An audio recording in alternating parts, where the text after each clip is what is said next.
Despegamos con Lorenzo Ramírez.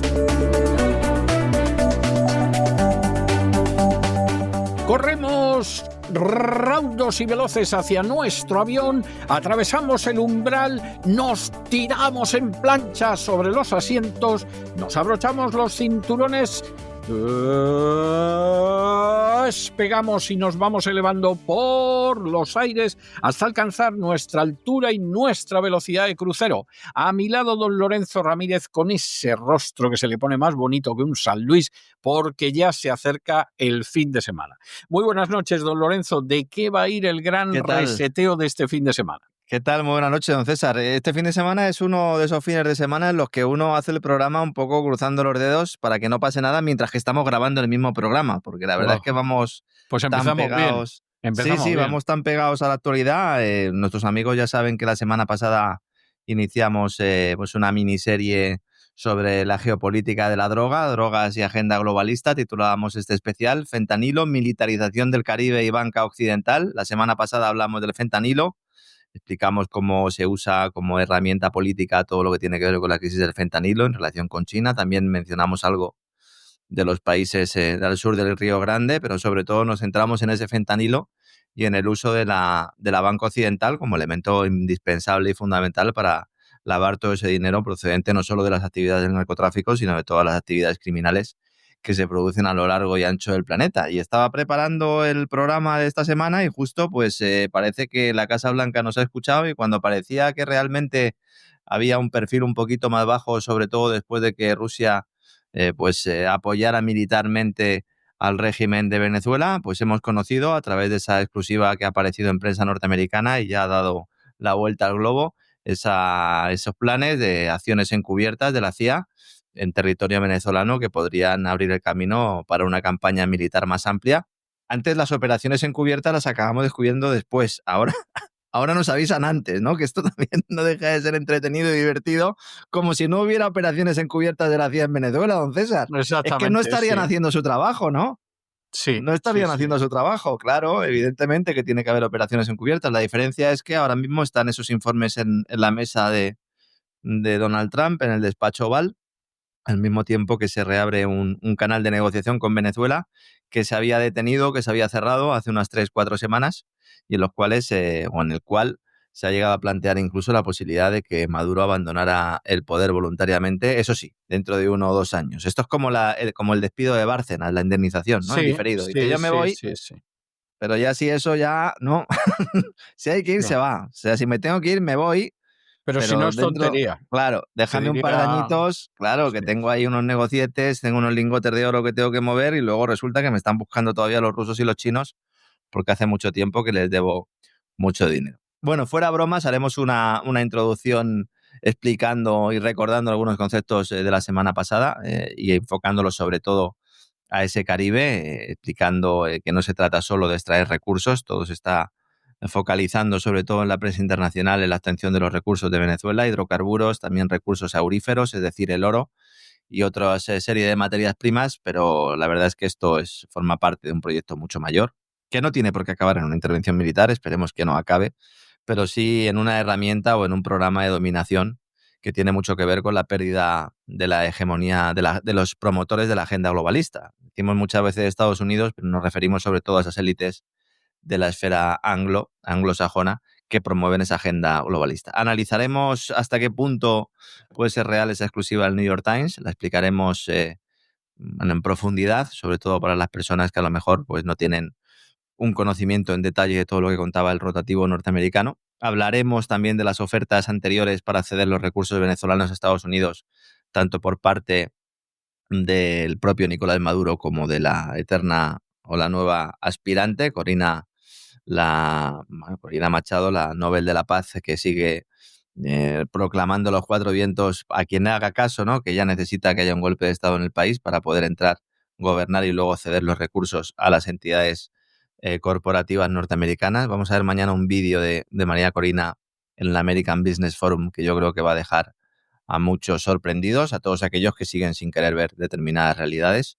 Hablaremos también del papel de Marco Rubio, que si bien en el resto de aspectos de la geopolítica norteamericana y del propio Departamento de Estado, Marco Rubio siempre ha estado con el pie cambiado, aquí es donde él realmente tiene su core, tiene su núcleo, tiene su negocio y tiene sus aspiraciones políticas en el futuro, sobre todo reeditando esa nueva guerra contra el terror, una vez que las organizaciones de narcotraficantes, las redes de narcotráfico, los clanes, son declarados terroristas por el Departamento de Estado. De esto hablaremos en la segunda parte del programa, una guerra contra el terror 2.0, utilizando la misma retórica que la guerra contra el terror tras los atentados del 11S. Por cierto, en los atentados del 11S que se recuerdan justo en la semana en la que ha estado visitando la Casa Blanca el monarca, el heredero del país que patrocinó esos atentados terroristas, lo cual no deja de ser pues otro elemento que y al muestra... que no se ha podido investigar porque todos los presidentes han hecho todo lo posible porque no se le puede investigar. De hecho, es algo fastuoso, vamos. Sí. ¿Sabe usted, don César, que el único avión que despegó con los cielos cerrados en Estados Unidos después del 11S fue uno en el que sacaban a toda la familia saudí que estaba en territorio norteamericano? Esos vuelos charter sí que vuelan.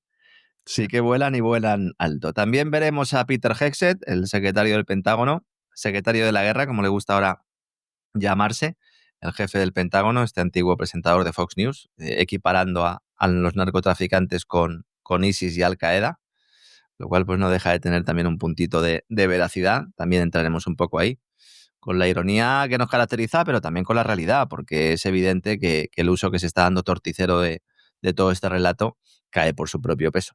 Hablaremos del Cártel de los Soles, vamos a ver realmente quién lo dirige y si realmente existe, que yo creo que esa es la cuestión que hay que tratar. Hablaremos también de la implicación supuesta, no probada, y que según la inteligencia norteamericana no existe entre Venezuela y las principales rutas de la cocaína y del fentanilo. Expondremos también cuál es el objeto de poner a Colombia y a México en la diana, en este despliegue militar que es el mayor desde la tormenta del desierto, desde las operaciones iraquíes, y en la zona el mayor despliegue militar de la crisis de los misiles de los años 60, principios de los años 60 del pasado siglo. También analizaremos las actuaciones en Panamá, el uso de fuego real en determinadas actividades militares en Trinidad y Tobago, a 11 kilómetros solo de Venezuela.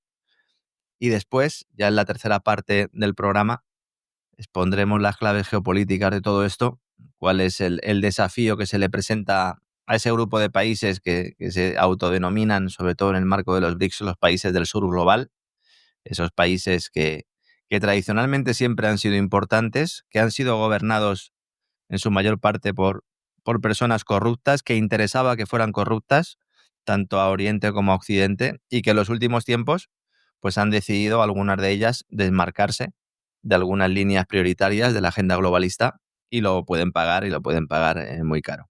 Hablaremos también y explicaremos qué relación puede tener esto con el fracaso del plan de Trump en el este de Europa, un plan de paz del este de Europa que esta misma semana pues hemos visto que puede cobrar nuevos bríos, veremos si se confirma.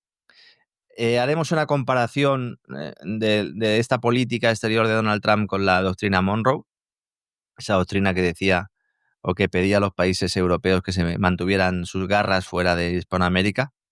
Y luego pues también intentaremos analizar en qué medida todo esto también repercute en las opciones que pueda tener el Partido Republicano de cara a las elecciones de midterm el año que viene, esas elecciones que, aunque a muchos nos puedan parecer lejanas, es prácticamente lo único que piensan en la Casa Blanca y en los despachos del Partido Demócrata. Estaba pensando que quién se va a presentar el Partido Demócrata, no a estas parlamentarias, sino luego a las elecciones presidenciales. Pues no está nada claro tampoco, don César, ¿verdad? No está nada claro. Fíjese usted que el personaje que más apoyan los jóvenes agárrese a la silla, es Bernie Sanders. Sí, que tiene 84 castañas. O sea que, si es que el envejecimiento del Partido También Demócrata... le digo que teniendo en cuenta lo que hay, Bernie Sanders es el más normalito, ¿eh? Sí, pero si no le digo que no, pero quiero decir que yo dediqué esta semana un editorial al envejecimiento del Partido Demócrata. Por eso se lo preguntaba, sí. Porque es que es aterrador, o sea, es aterrador. Ha ido envejeciendo, ahí los Clinton han significado un tapón y realmente, oiga, que Nancy Pelosi se retira también cercana a los 90, que hay una senadora ahora mismo que no se entera, o sea, está en modo Biden, no se entera de lo que le dicen. Ha perdido ya el Wi-Fi, como dicen en Estados Unidos, ¿no? Totalmente. Hay gente a la que conoce de años y no la reconoce, y esta quiere presentarse a la reelección. Y se plantaría con 90 y tantos años. O sea, de verdad lo del Partido Demócrata... Sí, lo del Partido Demócrata es muy grave. Más del 70% ahora mismo del legislativo demócrata tiene más de 70%. Y los republicanos están algo mejor, pero no cree usted con mucho, porque no tiene nada más que ver el chavalote que hay ahora mismo en la Casa Blanca. Sí, es verdad. Aunque Gavin Newsom en el Partido Demócrata sería el único que podría romper un poco esta regla, aunque ya está mayorcito, pero claro, es que este hombre ha dejado su estado como un solar. Es que ese es el gran problema de Newsom, que la gente lo conoce. Claro. Y entonces eso va muy mal, muy mal, muy mal.